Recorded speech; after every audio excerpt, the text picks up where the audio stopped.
Hello, hello, Postgres FM. My name is Nik, Postgres AI, and as usual, my co-host is Michael, PG Master. Hi, Michael. Hi, Nick. How's it going? I'm very good. How are you? Yeah, very good also. It's again this time of the year, right? When it's obviously right moment to discuss something. We make a mystery of it, but people already saw the title. And I'm Yeah, of pretty sure course. you won't hide it in the title, right? This elephant in the room. I was going to call the episode Christmas for Postgres users. Big box of gifts. Exactly. Cool. Okay, let's talk about it. Well, I think for anybody brand new to Postgres or like relatively new to the show, we've done these episodes each year when the major releases come out. And Postgres has got a really good track record for many, many years now of doing a single major release each year around this time of year. And that's the only release in the year that will include like new functionality, breaking changes, very semantic version style major version. No, it's not Semver at all. And we have many years we have dispute inside my team. Semver or not Semver. I noticed by the way, Tiger Data, Timescale, they appreciate Postgres approach. Only two numbers, not three. Because original Semver it's three Oh, numbers. true. Right? And three numbers, I always have, like I understand the logic behind three number versioning.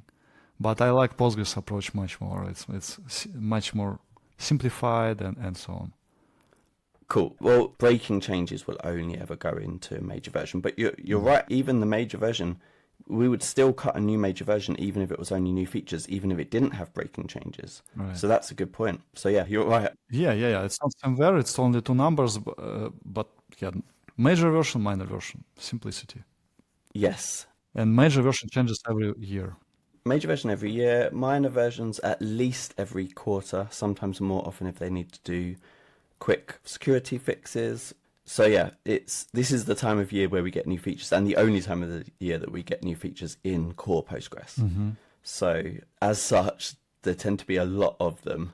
So we've got a lot of things we could be choosing. There's no chance we're going to talk about them all today, but the idea is to talk about some of our favorites, some of the kind of categories of things that are coming, things that we've been kind of involved with or emotionally attached to or wanting for many years, all sorts. Where would you like to start? Well, first of all, maybe we should just mention the features which we already discussed in depth, and we had whole episodes sometimes for some features which are going to be out, right? So, for example, skip scans in B3, right? Yeah, that's a huge one. And we had a great chat with Peter Gagan, didn't we? All about them. Right. And the TLDR version of it, it's sometimes indexed on two columns, for example.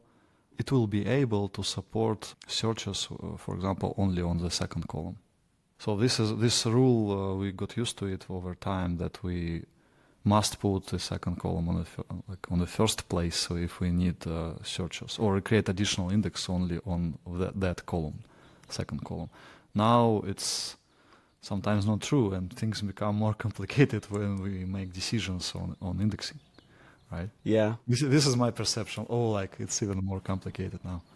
Yeah, I would add a little bit that it's about the efficiency of scanning that index as well. So we could previously scan a full index for things that didn't have filters on the leading columns. It just wasn't. It had no chance of being efficient, or it's very unlikely to be efficient depending on the exact case. Now we can efficiently do it, or Postgres can efficiently scan, skipping any equality, like across the first column. If the first column doesn't have high cardinality, let's say, I think you gave the example a while ago of a Boolean. So if we had only true and false, we could jump to the true and check that for the thing we want to filter on, and then skip the rest of the true values and then jump to the false where we and pick up again there. So it's a much more efficient way of being able to scan indexes that aren't perfect for our query. For performance, it's excellent news. Excellent. I'm just thinking about the decision-making process when we have a lot of tables and complex workload and we need to choose proper index set. And I'm already, as you know, I shifted my mind totally to full automation because of full set driving idea. full self-driving Postgres. Yeah. And I see several good attempts to create index advisors mechanisms. One more is from Konstantin Knizhnik. There is blog post on Neon published this week. So, and there is also the PG Analyze index advisor. And I'm just thinking how this new feature will affect those tools, you know. Interesting to see. The good news for users, though, this is one of those features that if you upgrade, you might just see certain queries get faster without having to add new indexes. If you haven't thoroughly gone through all of your queries, optimizing them with perfect indexes already, there's a good chance that some of your existing queries will better serve queries that you haven't optimized. So if in the past we could consider something like this as mistake, now like Postgres is more forgiving in this area, right? Much more. Yeah. Good. So this is one of those cool features that I think loads of people are going to benefit without even necessarily knowing that they're going to. Or as usual, my advice remains to verify everything with real testing, with proper data sets and settings of Postgres Planner and WorkMem, which is not Postgres Planner setting, and and just verify everything and so on. Yeah, testing and so on. But and maybe we will be able to drop some indexes additionally because of this feature. Who knows? It's yet to be discovered, because we don't like a lot of indexes due to many reasons. Another one, like one of them, will be discussed later. I'm pretty sure. What else we already discussed? So the one we've discussed, I think we've had at least 2, maybe 3 episodes on, was UUID. whether buffers should be on. Okay, now I get. Yes, this is our favorite, and this is big news for this podcast actually, right? This is why in January I said, I think it was committed very long ago in January, maybe, or it was already obvious that it's going to be committed. So we spent 2 years, actually, this is my position, my point of view. We spent 2 years advertising for using buffers inside explain when you do explain analyze. And finally, I feel like I feel slightly being sad because we don't need this anymore. I actually had T-shirt with this explain analyze buffers with buffers written in bold. So buffers after Postgres 18 hitting your Postgres servers. It's not needed anymore. You just say explain analyze and you get buffers. I had some slight shift. I know PG Mustard website has a recommendation how to properly collect plans, execution plans. And I shifted my mind already. Focus shifted to settings, wall, and verbose. Great. Yeah. So now I like for older Postgres versions, we write explain, analyze, buffers, wall, settings, verbose. Then it will be -1 word. But it feels still like there is a room for improvement here. And we had this discussion. So let's just refer to it and move on. I think what I got confused, because we also had a couple of episodes about UUID. Maybe one of them was without you, actually. It was. Yeah, this work, UUID version 7, started a couple of years ago when Kirk Volok joined Postgres hacking sessions where Andrei Borodin and I tried to cook something online on YouTube channel, Postgres TV YouTube channel. And he joined with idea, let's implement UUID originally. Then it shifted to UUID version 7. But then we needed to wait, Postgres project needed to wait for quite some time because RFC was not polished. And Peter Eisentraut position was like, we should release only when it's polished, because who knows, maybe something is going to change. So I remember, very conservative. Everyone already has it. Various NPM modules, Python, like Google projects, they all already have UUID version 7 support, even though RFC is not finalized. But Postgres, I think, took very conservative position. Maybe it's good for database because it should be conservative, right? Well, and we need to support it for 5 years, right? Like if whatever we implement, we're saying we're supporting this version for 5 years, even if you manage to deprecate it the next version, which is also nearly impossible. Normally you need to deprecate, give warnings that it's being deprecated, then actually remove it in a later version. So I really understand that, and I think also Postgres did support, like you've said this multiple times, Postgres does support UUID v7 in older versions of Yeah. Postgres. You just have to generate them either outside of the database or with your own function. You've done it Yeah. even within Postgres. Yeah, this is what we do already for a couple of years, and we Yeah. have how to do it in PostgreSQL or just with pure SQL. It was part of my how-tos. Yeah, it's already aged. Yeah, and you can combine it with partitioning, timescale DB or whatever. Yeah. Yeah, but this time it's it's just actually it's like basically synthetic sugar, honestly. It's a nice function, right? It's Nice. Yeah, since it's official, we can expect it will be more widely used. Yes, and it was discussed a couple of times on Hacker News, and people say there is like concerns about security, ability to guess. I don't get those concerns because it's really hard to guess anything from those values. You can extract timestamp, and unlike recommendations from original RFC authors, Postgres decided to present a function extract timestamp from value, from UUID version 7 value, which I find useful, for example, for partitioning implementation.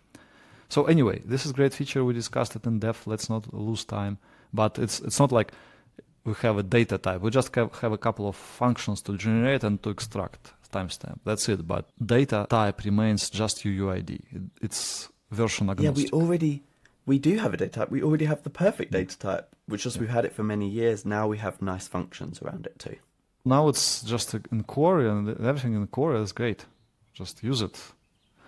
Use it. It's better than version 4 for performance reasons, and also convenient. I still find it helpful to keep timestamp like created add separately, although you lose additional bytes. But it's a matter of like you need to compare what's better for you. Just rely on ID value if it's UUID version 7, or have it separate.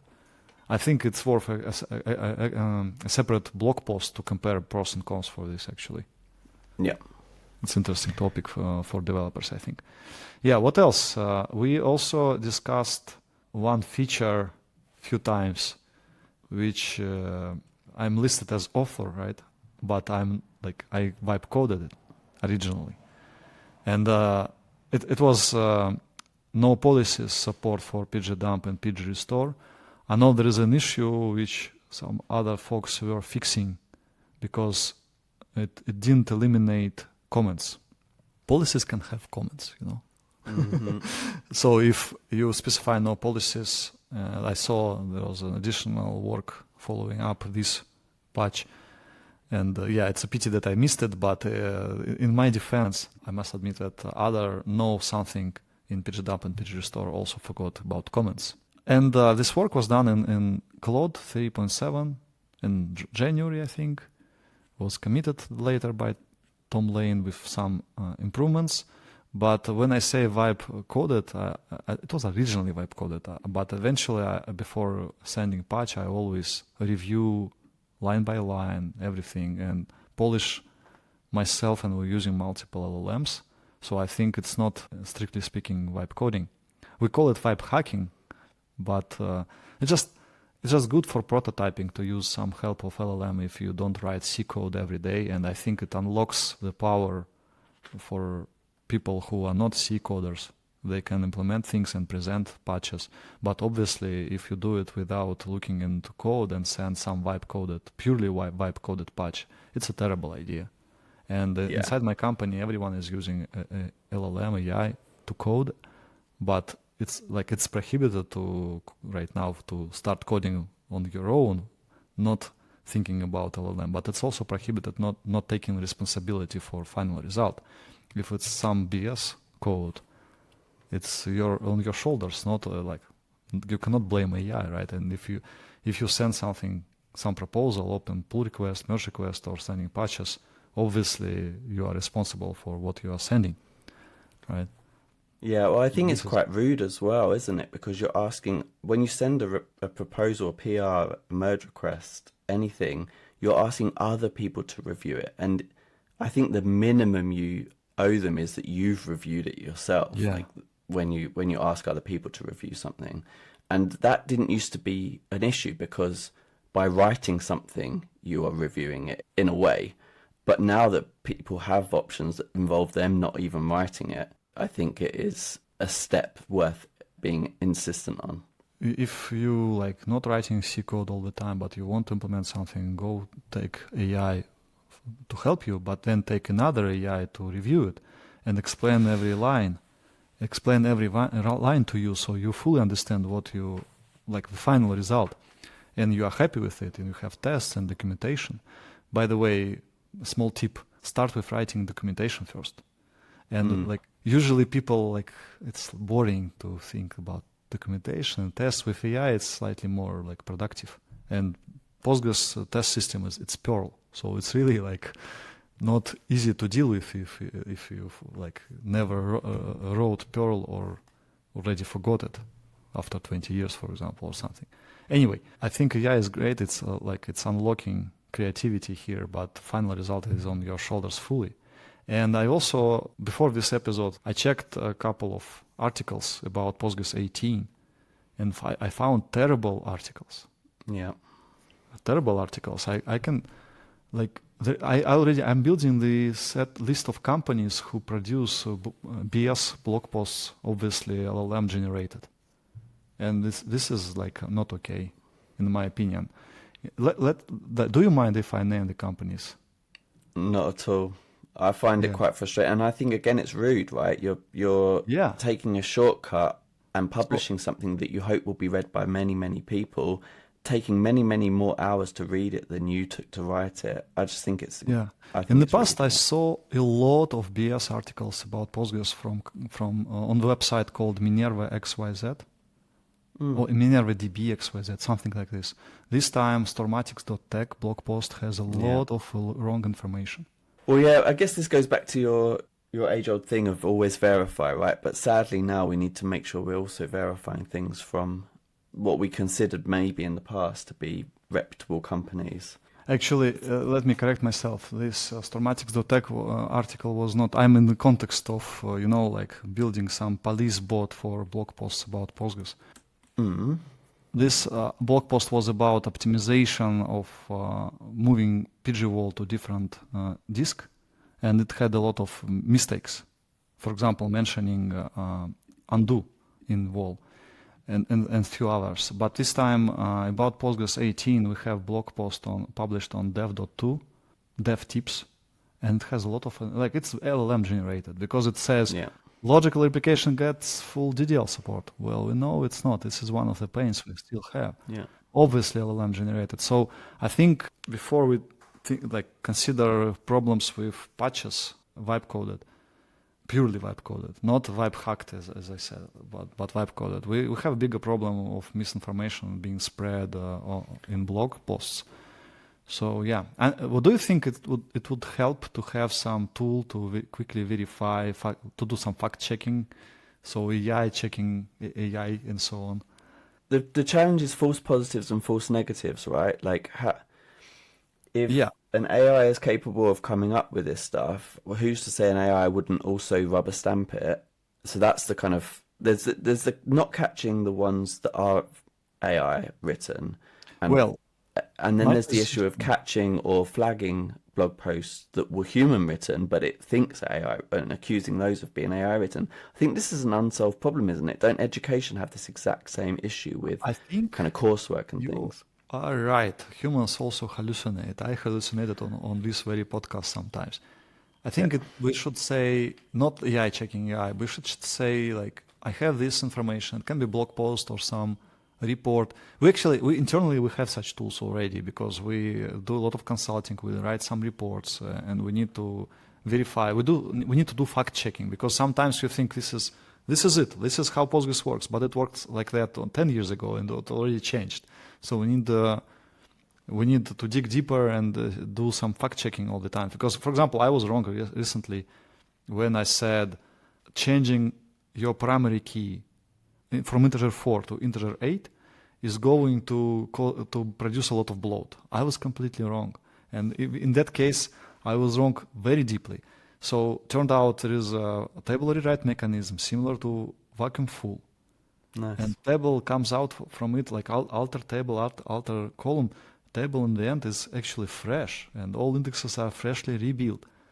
And sometimes it's acceptable to have this downtime maintenance window. Yeah, And, of course, completely offline operation, but no bloat. So yeah, I sometimes don't trust myself, and this tool like fact checking, we could use it. We use it internally again. Like I'm thinking to present it as an external tool, so we could check blog posts we suspect are not accurate.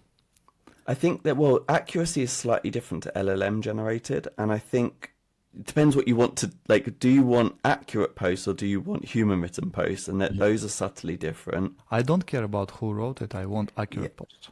Yes. So I wasn't even talking about inaccuracies. I was talking about inaccuracies in the checking. So like, even if you assume the article is completely accurate and human written, an LLM checker could still say, we think this has some hallucinations in it, you know, hallucinating the hallucination.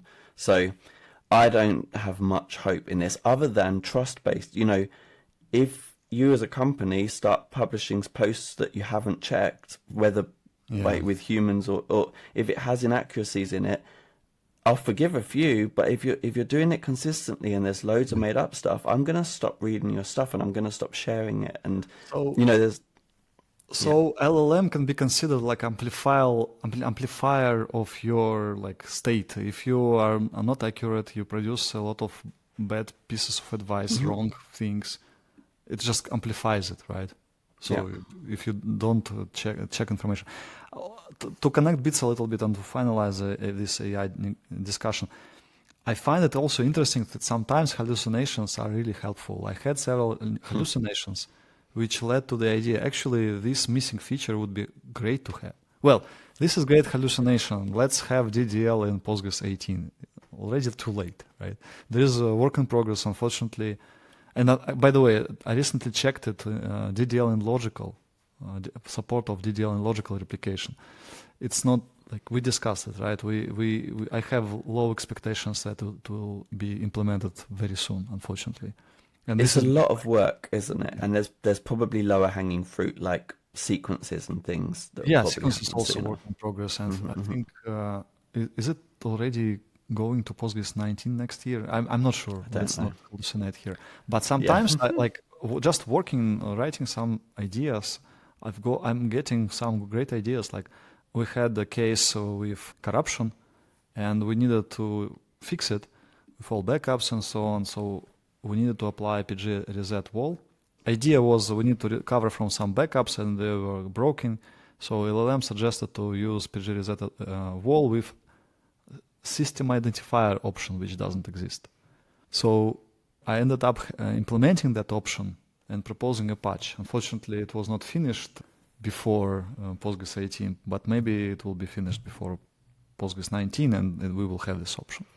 Yeah, so there is discussion about That's funny.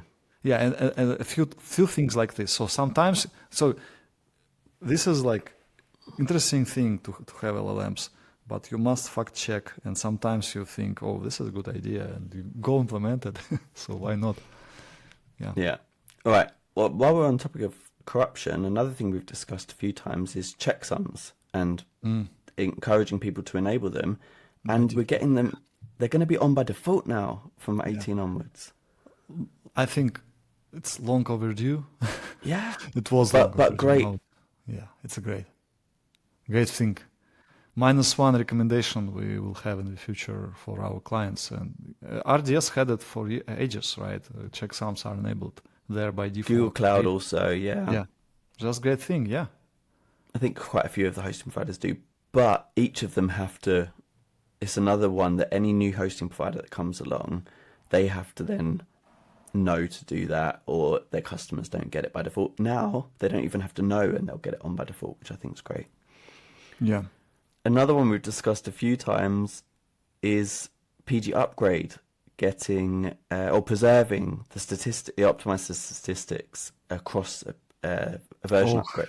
This is huge pain, and especially because unlike previous topic, this is not solved in managed Postgres providers. Yeah. I didn't see any of them. I mean, major like providers like RDS, Cloud SQL, others.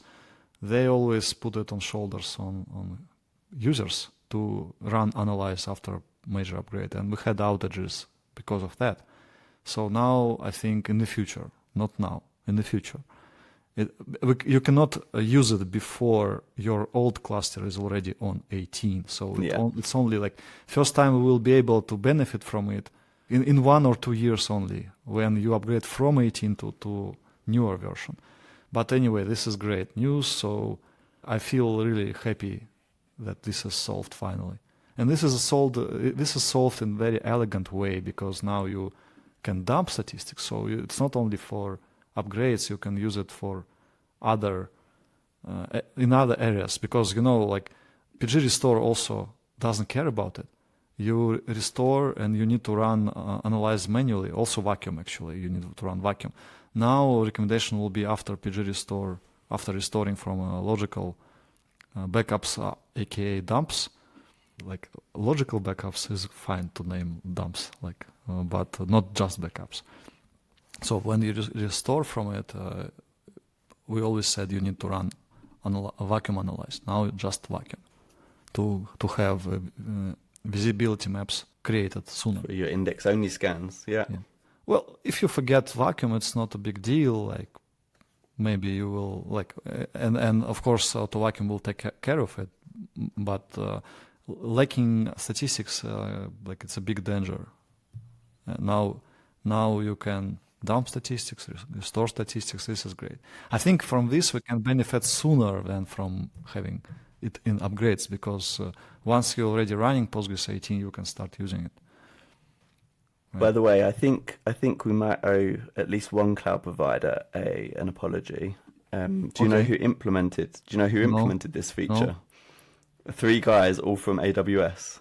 So I think at least one cloud provider does deserve credit for implementing this feature, and they've actually implemented it in a way that everybody benefits, which is cool. Right, but why do we need to apologize?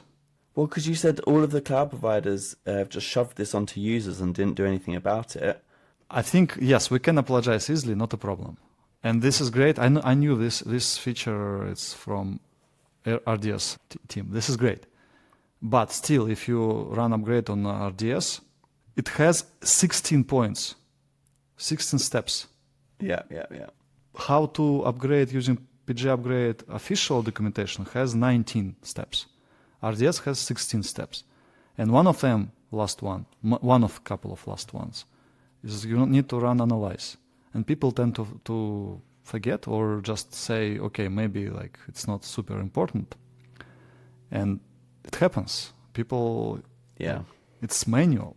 And so I stand my ground. Like they don't automate it. They put it on shoulders on users. But of course, they now they need to wait until 18 and then 19, and then it will be fully automated, which is great.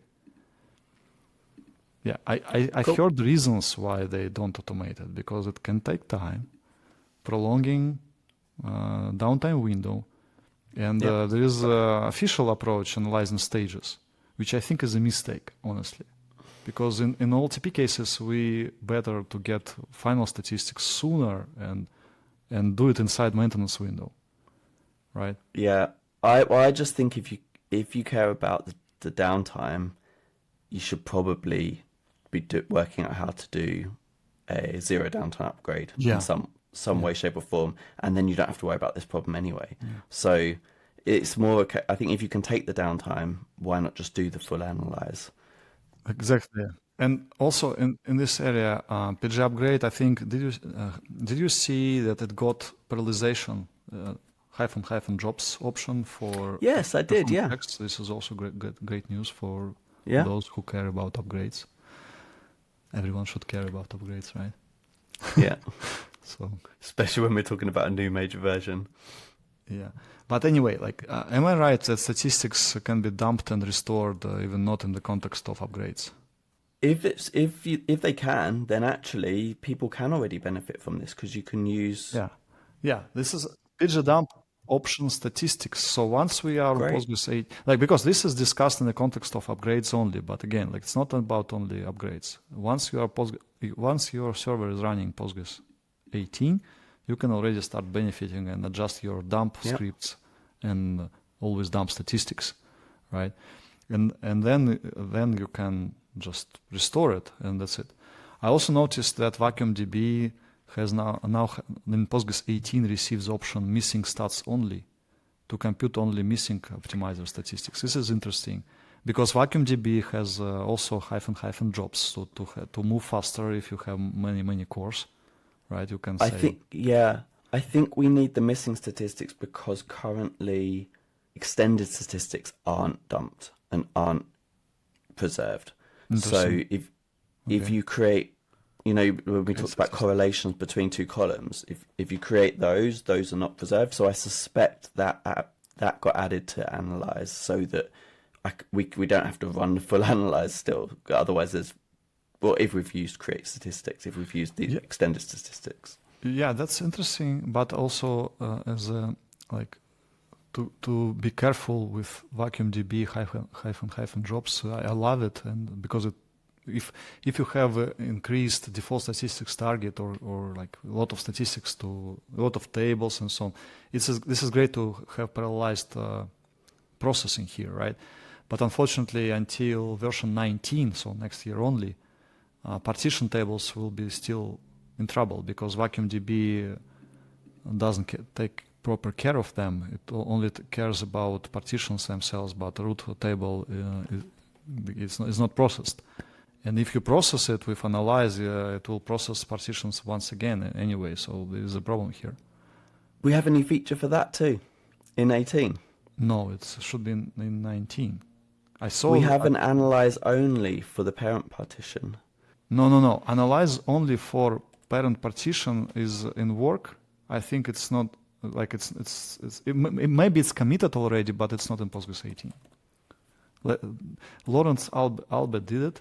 I noticed because I also wanted to do it, but it was only recently committed, I think. There is allow vacuum and analyze to process partition tables without processing their children. This is great, but this is not VacuumDB stuff. Okay, but we can do analyze only. Yeah, and then the table, the parent name. You're right; it's a separate. Analyze class. only we had always. I mean, for ages. VacuumDB analyze only. This is what we do after upgrade. I know it because this was our recipe until we hit this very problem when partition tables lacked root table lacked statistics, and some queries suffered from it. No, but if you did it on the parent partition, it would also gather statistics on all of the child partitions as well. There are many things here. There is a single-threaded SQL command, right? Analyze or vacuum analyze, doesn't matter. They are single-threaded, right? And there is also VacuumDB, which has -j, aka -- jobs option, which helps you parallelize. The problem is when you run VacuumDB -j like 60, I'll analyze only. Root tables in partition tables will lack statistics after it. And this is solved after Postgres 18 beta 1 was out. So we need to wait until 19. So that will be in 19. Sure. We cannot move fast and take care of partitions, unfortunately. Partition tables properly. Yeah. Then you need to do a separate task. Right. So in Postgres 18, first of all, statistics can be dumped, which is great. PG upgrade is not in trouble anymore. Okay, but sometimes we still need to rebuild statistics. In Postgres 18, also VacuumDB received missing stats only, and vacuum single-threaded SQL command received ability to take care of partition tables properly. This is what happened. Not just vacuum, but also analyze. Yeah, vacuum analyze and analyze. So vacuum's a bit pointless. I don't think there's any point vacuuming a parent partition because it's not going to have any data in it. But it needs statistics. Vacuum analyze. Exactly, it does. Yeah. It does need statistics separately from its children.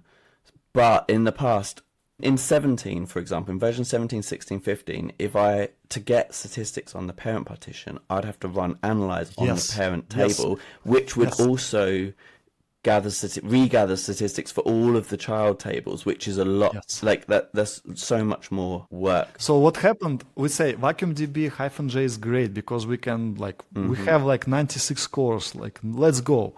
-j 96, let's go. But then actually root tables in partition case they lack statistics. We need to run analyze on them. But when you run analyze on root table, it recalculates statistics for all partitions once again. Now in 18 we have ability to skip that and say, okay, vacuumdb-j, move really fast, and then additionally run analyze only on partition tables, only for root partitions, skipping partitions themselves because vacuumdb already did it. So now we have full recipe for Postgres 18 how to recalculate statistics in all database and move really fast. When you inside maintenance window, for example, you need vacuumdb-j, and then separately you need to take care of root tables for partition tables, skipping partitions themselves, right? This will be the fastest. In Postgres 19, vacuumdb will take care of this, and we will need to get rid of this second step. Yeah, I didn't check the commit, but it's possible. I said missing stats only might be for might be for extended statistics, but it might also be for parent partitions. That could be another place you're missing stats. Yeah. I haven't checked. Anyway, 19 will be excellent, and we will have all the pieces of the puzzle already, and we can move fast. I honestly think vacuum and analyze could have some option. I mean SQL comments. They could have some option to tell I want additional workers. Give me vacuumdb is good, but if you in managed Postgres case like RDS, you cannot easily run vacuumdb because you need EC2 instance running in the same region or something. So you it's terrible idea to run it from laptop, right? Because connection issues and so on, you will lose it. So you need an EC2 instance next to it, like some maintenance host, and from there you can. It's not convenient, right? It would be great to have vacuum and say I want 16 jobs or 96 jobs and let's go with full speed. We are inside maintenance window. Makes sense, right? I think so. Yeah. Yeah. Yeah. I'm thinking also you might always want to have more. If you've got regularly scheduled jobs, you might always be able to give it more. You might even want a configuration parameter that's always give my vacuums at least 3, up to 3 workers or something. Yeah. Anyway, getting into auto vacuum territory here.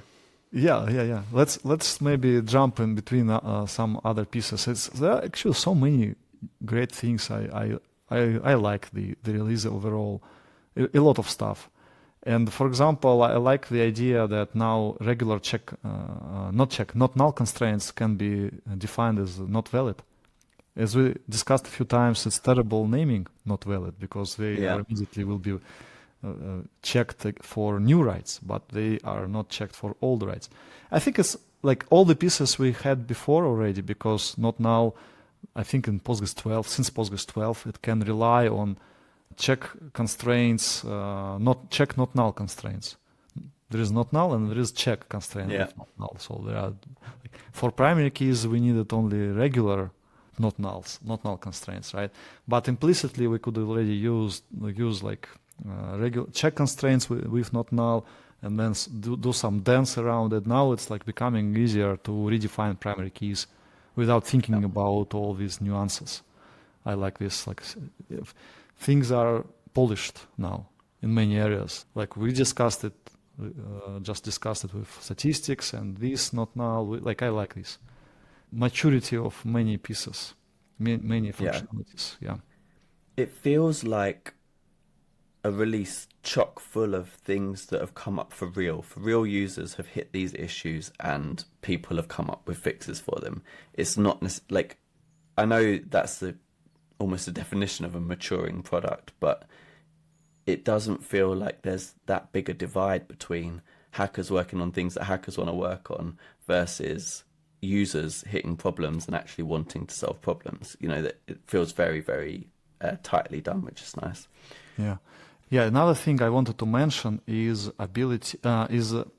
infamous number of fast path slots for log manager, right? We had 16 only we had issues in multiple customer databases. Several companies suffered. And I remember Jeremy Schneider, or who did it? Like, this was year of log manager. Yes, that was his post. Yeah. It was maybe a couple of years ago, right? Or maybe 2023, I think. And now, I raised this last year in Hackers that we need to make this probably adjustable, like expose it as a setting. And Postgres 18 finally has this solved, but in different way. I think Tomasz Vondra, Yes. who worked on it mainly, right? And instead of adding one more GUC setting, and we already have almost 300, right? Too many. Instead of that, now it takes into account max logs per transaction setting, right? I think, and automatically adjusts based on that. So if you have a lot of cores, you likely, if you tune your Postgres, you raise that setting already.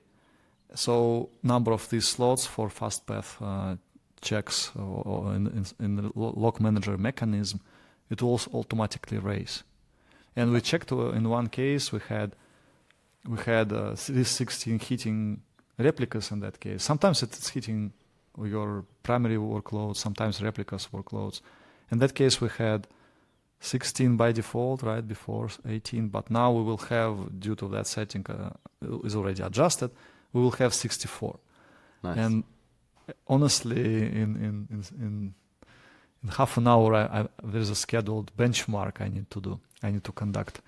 Great. Yeah, but unfortunately, I remember early implementations of the idea of raising this threshold were not super successful in terms of helping with this performance cliff.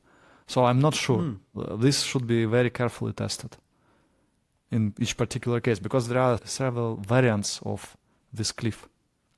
Well, if I trust anybody around performance cliff, I do trust Thomas to have looked into it. So I'm optimistic. As we learned from our podcast episode, we have different definitions of performance cliff. True. Yeah. There's one huge feature in Postgres 18 we haven't talked about yet, which is asynchronous IO. Yeah, well, this is elephant in the room, honestly. And I must admit I lack experience. So I cannot tell a lot about this. I know this is a big work led by Anders Freund, right? Yeah. So I remember following this work. It's a lot. I hope we will find good results in some benchmarks in like actual systems we help manage. But I don't have such experience yet. Looking forward to it, honestly. So. Yeah, it'll be good to benchmark it, because I think a lot of the normal benchmark type workload, PG bench, sysbench, that kind of thing, won't see benefits from this work. There are like lots and lots of small queries, and this is much better at larger scans, right? Like if you're benefiting from gathering a lot at once, you're going to see bigger differences when you're getting more blocks than one block, for example. So I think it'll be interesting in real world workloads to see how big a difference. I think it's another one of those things that you could see significant improvements to how fast vacuums run on some of your largest tables, or how fast. I don't know exactly which things have made it in, but I think bitmap heap scans definitely have, and vacuum definitely has, and there's a few others. But as we see more and more of those get used in future versions of Postgres, I think we're going to see the benefits of this without having to change anything again. It's another one of those features that has managed to be committed on by default, and with quite high, maybe not high is not necessarily the right word, but it hasn't been shipped with really conservative defaults. I don't think that's how I'd phrase it. Yeah, I would also pay attention to additional CLI tools this version is bringing, right? Because we in Postgres 17 somehow I've overlooked, and we in our discussion didn't touch it, but later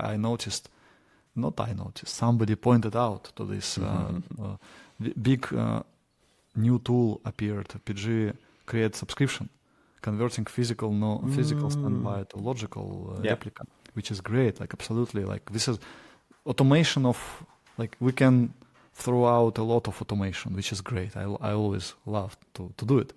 Right? It's official and it's working. I'm not sure about managed Postgres setups yet, because I think they must to expose it via their APIs and CLIs, because it needs to be run on the server, and we don't have access to it, right? But in self-managed setups, it's already like available since last year. I mean, since your production is running Postgres 17. Mm-hmm. Yeah. But also this release, Postgres 18, gets extension PG Logical Inspect. Well, it's not a CLI, but it's some extension. I'm not sure like what's inside in detail, but I would like to explore, because logical replication is quite complex, and inspecting logical snapshots sounds as a really good idea. And also there is extension PG over explain. I'm jumping between CLI tools and some extensions, I know, but this is like a good thing, I think, to understand. I remember how it was born. Robert Haas did it, right? Yep. And I think maybe you can tell more about this, because it's closer to your fields, dealing with explain plans. Yeah, I think, firstly, kudos for an awesome name. How good a name is PG Over Explain? But Overtune. yeah. But yeah, so I think it does two things that are quite important. One is it's the first customer of the ability to explain in an extension. So I think it's a good example to people if they want to add more features to explain in the future, which has been, over the last 4 or 5 versions, we've had quite a few new parameters added to explain. And I suspect there's some amount of belief that maybe some of those could have been extensions for a while first and seen how popular they were before adding them for everybody. So first and foremost, Robert made explain extensible, and then over explain is an example of that, but also is more information than a user would normally want from explain that would generally be useful for hackers, like people working on the Postgres source code or optimizer, trying to understand why it's making certain decisions while they're working on a new feature. So, for example, the behavior around disabled nodes. So when you're testing why isn't Postgres using my index, and you want to do enable sec_scan off, so that you completely disable, well, you try and discourage sequential scans, so that if it could possibly use your index, it will. In the past, that used to work by adding a massive cost constant to sequential scans, so that they'd be discouraged but not impossible. That's changed I know Robert actually happened to be the person working on that one as well, and it's now done on a basis of counting the number of disabled nodes as the first tie break, and then cost as the second tie break, which is a really neat implementation. I've actually blogged about that. But the over explain, instead of telling you which nodes are disabled within the explain plan, it will give you a counter of the number of disabled nodes so far. So that's useful for hackers, but it's really confusing as a user, because if you're using it, you can see disabled nodes counter being 1 all the way up, and you have to kind of look back to see what the first one was. And luckily, I think it was David Rowley who kind of backed that out and made it more user friendly. But the point is, explain is designed for users. The primary user of explain and explain analyze are people trying to speed up slow queries. Users, you mean human users, or I mean human users as well? I mean human users, and what I mean is not Postgres hackers, not people working on the optimizer. So over explain gives them a bit more information about exactly what the optimizer is doing at each stage, and I just don't think it's going to be useful for users. Yeah, let's also mention, moving to macro level, mention that PG statements have a couple of improvements. We always suggest that, especially for Java applications or some applications which tend to set application name to some like session ID, blah, blah, blah. And set command could pollute PG statements. We always said set PG statements track utility to off, so you don't track set commands. Now in Postgres 18, it's not a problem anymore. Parameter is just like, I think $1, right? Should be. Yeah. So yeah, and you basically everything is just one entry, set application name to something. So normalization is implemented for set comments. And also something is improved in the area of tracking parallel activity, right? Yes, New columns, there's like some extra columns. Yeah. not enough columns in register statements. I have actually seen a conversation since then discouraging more columns. Interesting that one got in. I wouldn't have thought that would be the one that snuck in last. Talking of new columns, there's also some new ones on pgstat all tables and similar for vacuum tracking, like vacuum and analyze time spent, which looks really useful. Yeah. I like this, and I think it's worth working on moving information from logs to SQL. Yeah, it's easier to monitor it than dealing with logs. I can't wait until errors will be tracked properly. Yeah. In Postgres. Yeah, there's work in progress in this area. I hope it will end up being added to 19. It's not yet. I just like, maybe it won't work, but I think errors should be tracked as well properly. Counters at least, like something. Yeah, because now we need to go to logs all the time. So yeah. Although I actually I learn all the time. The last 20 years I learned Postgres, and sometimes I feel like I'm lagging. Development is faster than my learning curve. Yeah. So I just learned that there is a pgstat conflicts or something, database conflicts view, which exposes some types of errors. And for example, it can tell you that query was cancelled because table space was moved. It also can tell you that it was cancelled because of certain timeouts, but not statement timeout and not transaction timeout, not idle transaction timeout. Yeah, but due to log timeouts, for example. Log timeouts, yes, but not statement timeout, not transaction, not idle transaction timeout. And a few more like replication conflicts. So it tracks some counters, but choice is really strange. Yeah. And query cancellation due to very common reasons like statement timeout. Unfortunately, you need to parse logs right now or use an extension called log errors, not super popular but very convenient. Unfortunately, available nowhere, almost. Yeah. So only in self-managed case, I guess. But I hope this idea of log errors will be finally implemented in the future in Postgres itself. And yeah. Okay, good. We touched some future a little bit as well. I had one more favorite I wanted to give a shout out to. Obviously, it's explain related, being me. Right. I think there's a really big improvement that's gone a bit under the radar for many, which is actual row counts are going to be reported as decimals now.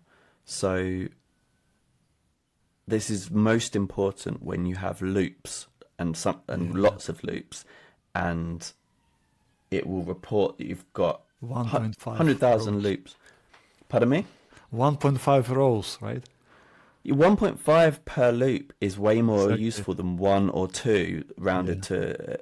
but it's even more important when you are around the 0.5 rows per loop or 0. Like anything 0 to 1 is particularly interesting. Below 0.5 is very, very important because it will round to 0. And no matter what you multiply 0 by, you're going to think that that's returning 0 rows. And that's really, really not true when you've got 100,000 loops. Yeah.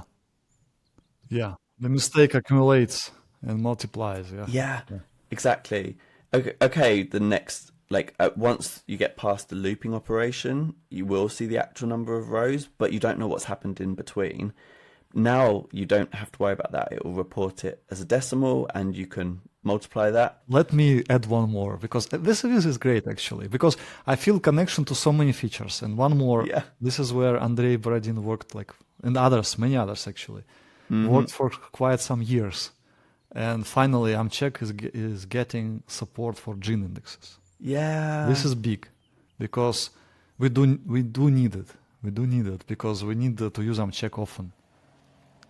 I actually missed that in the release notes as well.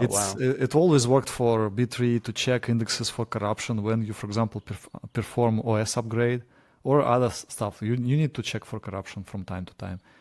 But gene indexes, we couldn't do it. Well, we usually, in self-managed cases, Yeah, only in self-managed cases, I think. We used patched version, so we tested that patch. It took several years for the patch to mature and get rid of false positives, false negatives, I think.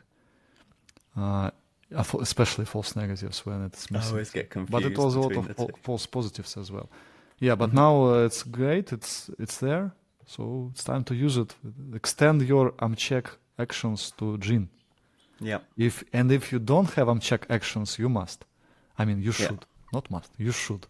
Right? Because uncheck is a great tool. I think maybe it should be renamed because it's like we use it mostly to check indexes for corruption. Yeah. But yeah, anyway, maybe it's a good name actually because it's unique. But I think for large Postgres databases, everyone should check for corruption from time to time for various types of corruption, and uncheck is a great tool for it. What is it? Is it access method? Is that what Access method check? Yeah. Yeah, makes sense. All right. Yeah, good one. Thanks so much, Nikolai. Catch you next week. Thank you. Enjoy it. Yeah. Thank you so much.